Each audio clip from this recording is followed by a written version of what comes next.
Pinag-aaralan ng Department of Agriculture na magpatupad ang maximum suggested retail price sa pulang sibuyas at karning baboy. Mula sa Quezon City, may unang balita live si Bea Pinlac. Bea. Igan, hindi mawawala sa pagluluto nating mga Pilipino ang sibuyas, lalo na't sikat itong pampalasa sa ating mga paboritong ulam. Pero dito sa Mega Q Mart, umaabot na ng 180 pesos ang kada kilo nito. Hindi pa man nahihiwa ang mga panindang sibuyas na ito, mapapaiyak ka na sa presyo. Nasa 130 to 180 pesos ang presyo ng kada kilo ng sibuyas dito sa Mega Q Mart sa Quezon City. Masakit. Actually, hindi lang naman talaga sibuyas ang mahal. Halos lahat ng gulay nagmamahal. Talagang napakahirap.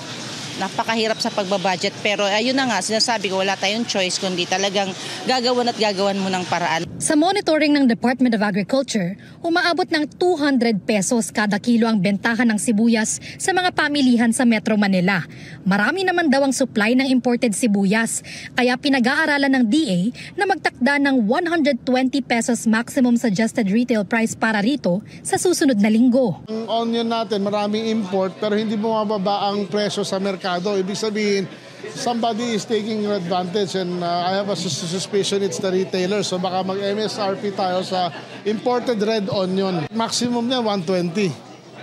Kung pwedeng 100 or 110. Magandang balita para sa mga mamimili ang pagtatakda ng MSRP. Malaking may tutulong sa amin yun. Pero sana talaga. Mahirap din kasi umasa. Antayin na lang talaga natin at gagawa na lang talaga tayo ng paraan. Ang mga nagtitinda ng gulay, tiyak daw naaaray. Hindi pwede. Hindi na kami magtitinda niyan pagka yung presyo nila ang masusunod. Kasi ang puhunan namin 150 na eh. Pati presyo ng karning baboy posibleng lagyan ng MSRP.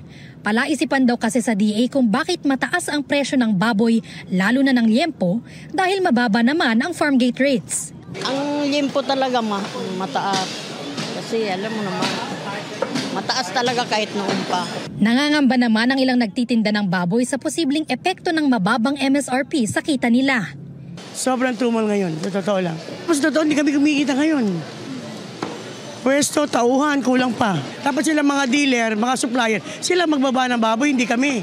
Sa Mega Q Mart, umaabot ng 450 pesos ang kada kilo ng liempo at 360 pesos naman sa kasim.